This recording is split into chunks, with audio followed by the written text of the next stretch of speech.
नाम लेकर एक रोटी में थोड़ी सी शक्कर या गुड़, थोड़ा सा चावल, थोड़ा सा अगर चावल नहीं हो तो खीर बन जाए तो ज्यादा अच्छी है, और रोटी के अंदर रखकर वर्षकपि या विषकपि भगवान शंकर का एक अवतार नाम लेकर अपने दरवाजे के बाहर खड़े होकर जो गौ माता को श्राद्ध पक्ष में किसी भी दिन ये भोजन बृहस्पति का नाम लेकर दे देते हैं, उसके घर में कभी संपदा की कमी नहीं आती, धन की कमी नहीं। श्राद्ध पक्ष के अंदर चुटकी भर आटा दरवाजे की दोनों चौखट पर डाला जाता। किसी किसी की आप दरवाजे पर आटे से बाम्बोली बनाई जाती है, कहीं देखिए आप लोगों ने कि नहीं देखिए, स्मरण में होगा किसी के दरवाजे पर आटा डाला जाता, वो देव पितर के भाव से डाला।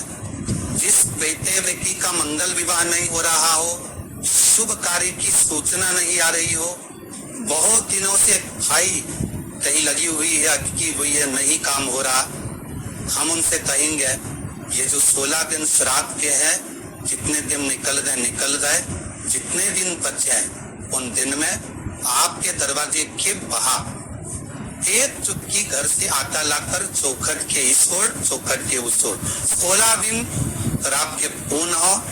जब अमावस्या आए, किसी जलाशय, सरोवर, तालाब, बावरी, कुआं उसके पास में घी का दिया लगाकर आना, बाबा की प्रार्थना कर आना। केवल 22-24 दिन निकलते हैं और घर में कोई शुभ कार्य की सूचना आना प्रारंभ हो जाए।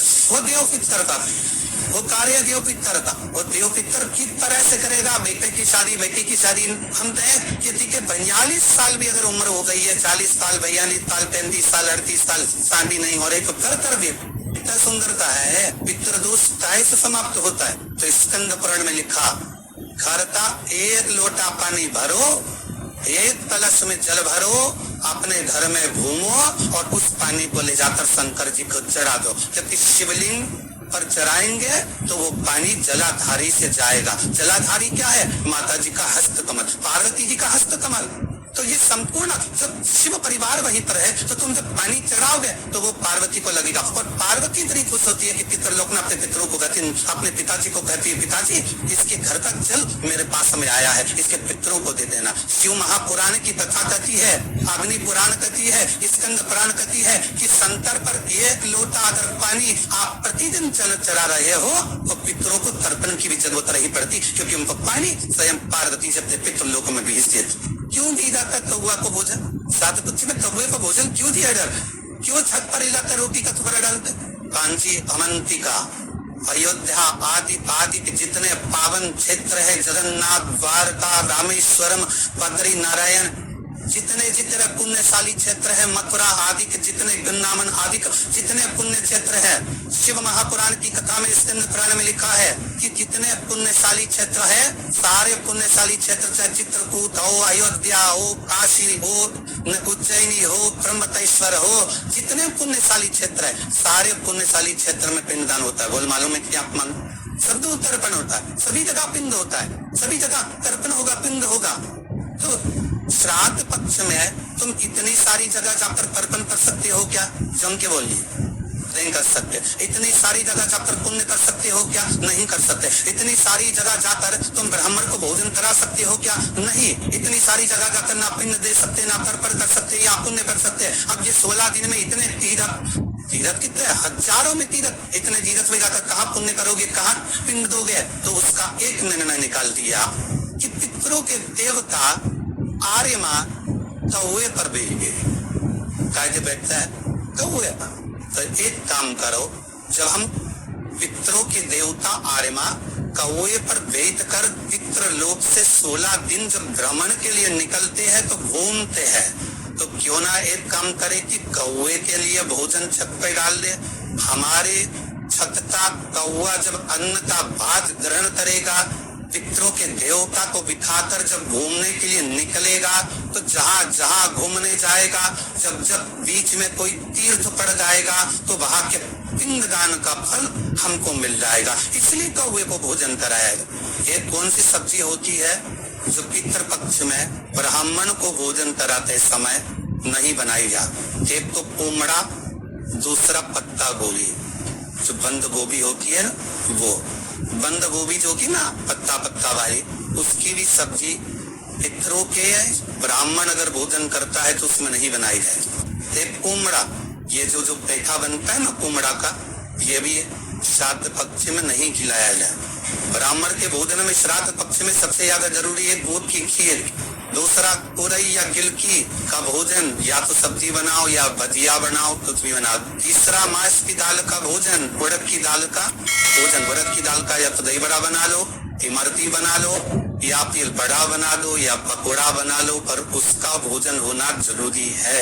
3 भाग दूध का भोजन आहूतों के हिस्से में चले जाता, गिलकी और उरई का भोजन पित्तों के हिस्से में चले जाता, मांस की दाल का भोजन, उड़द की दाल का भोजन प्रेतों के हिस्से में चले जाता। इसलिए यह 3 भाग का भोजन ब्राह्मण जब श्राद्ध पक्ष का भोजन करे तो उसमें बनाना जरूर। ये कोई ते कमा रहे हो, सवार भरे खर्च चल रहा है, घर में कोई बीमार बना हुआ है, घर में कोई तकलीफ आ रही है, कष्ट आ रहा है, तो केवल एक ही काम करना है कि हमें शंकर भगवान को एक लोटा जल समर्पित कर।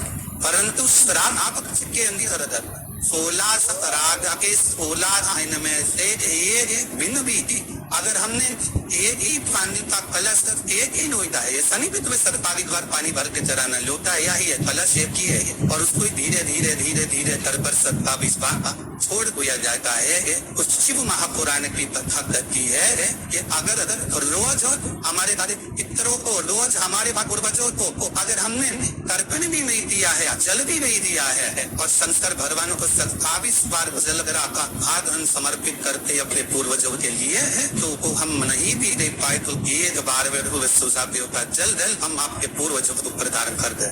3 सफेद फूल, 3 चावल के दाने।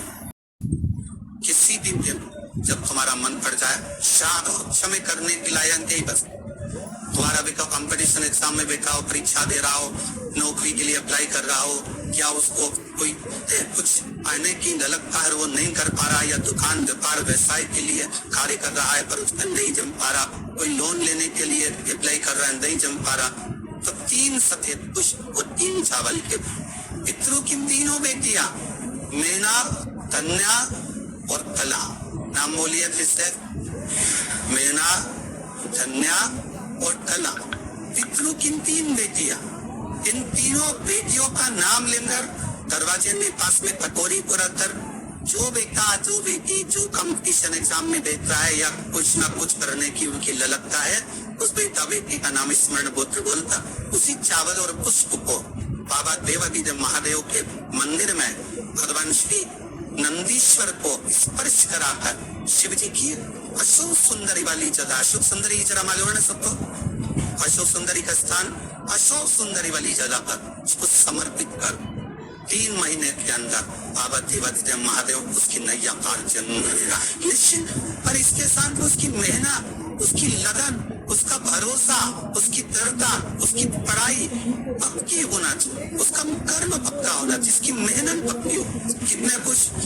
कितने चावल नाम बोलिए? मेना, कन्या और कला, ये 3 दे पिताओं की पूर्ण लड़कियां है जो पितरलोक में निवास कर सभी चेहरे शुल्ला आए हैं बड़े भाव से।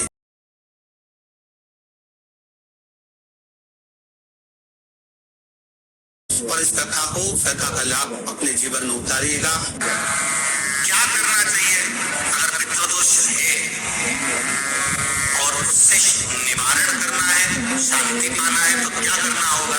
उसका एक ही महाराज अमावस्या के एक दिन पहले 14 के दिन पीपल के 7 पत्ते लीजिए और 7 पत्ते पर शंकर का नाम ओम नमः शिवाय लाल चंदन से लिख दीजिए।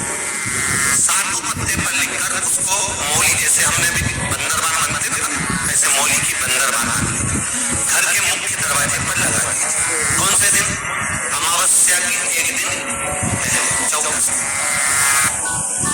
अमावस्या के दिन दोपहर के 12 बजे उस बंदरबान को खोल लीजिए, दूध की कटोरी कच्चे दूध की हाथ में ले लीजिए और पत्ते का, पीपल के पत्ते का अग्रभाग उस दूध में डुबो दीजिए और उसको ले जाकर पीपल के पेड़ के नीचे पेशा के सही विसर्जन कर दीजिए, कटोरी वापस लेकर आ जाइए। मात्र 2 अमावस्या करोगे, आपके घर का पितृदोष समाप्त होगा, लक्ष्मी बढ़ेगी, घर से रोग समाप्त होगा और घर में प्रेम बढ़ेगा। पितृदोष को समाप्त करने का इससे सुंदर कोई तरीका है। शिव कर शंकर के साथ कई लोग कहते हैं श्राद्ध पक्ष आ गया, ये कर लेना चाहिए तो प्रेत योनि से मुक्ति हो जाएगी। पितरों की शांति के लिए ये कर लेना चाहिए तो पितृ मुक्त हो जाएंगे।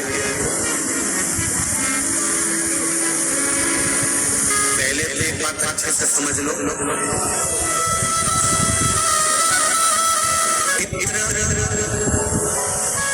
मुक्त नहीं होते, उनकी शांति क्या होती है? जम के बोलो जरा।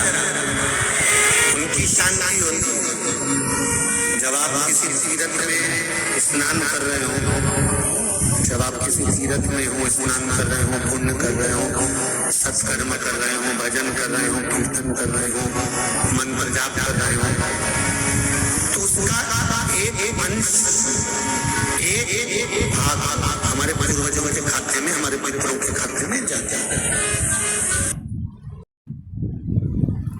कोई ब्राह्मण को एक गिलास पानी पिलाया, भले आपने पितरों के निमित्त नहीं पिलाया,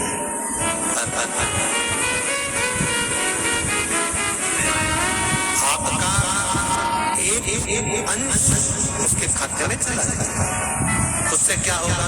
पितरों की शांति।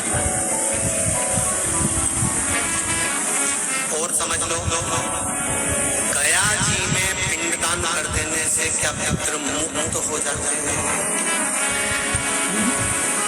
बद्रीनाथ जाकर कपाल क्रिया करने से क्या पितृ मुक्त हो जाते हैं?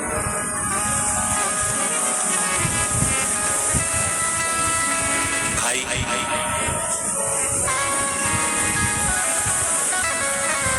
गया जी जाना तो वहां के पंडा जी से पूछना, हम यहाँ पिंडदान कर देंगे तो क्या वो मुक्त हो गए? पंडा जी कहेंगे आप अपने पूर्वजों को गया का पिंड देकर, उनका पिंडदान कर आप उनको भगवान विष्णु के चरणारविंद में छोड़ गए। आप घर जाना तो घर पर जब जब श्राद्ध पक्ष आए तब ब्राह्मण को भोजन जरूर करना। भले तुम भूख मत देना, कौए का मत निकालना, पर एक काम जरूर करना कि ब्राह्मण भोज कराना। उससे क्या होगा? 16 श्राद्ध में जब हमारे पितरों को, हमारे पूर्वजों को पितृलोक से छोड़ा जाता है तो वो सबसे पहले जिस घर में रहे होते हैं, जहां उनका पिंड घर में दिया होता है, जहां रहे होते हैं, सबसे पहले वो वहां, सबसे पहले वहां आएंगे। और अगर तुमने उनकी तिथि पर, उनके वार पर अगर आपने भोजन करा दिया है तो उनकी मुक्तता नहीं, उनकी शांति होगी।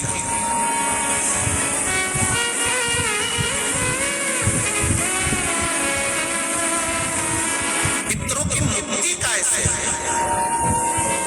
उनकी मुक्तता कैसे है? प्रेत योनि की मुक्तता कैसे है?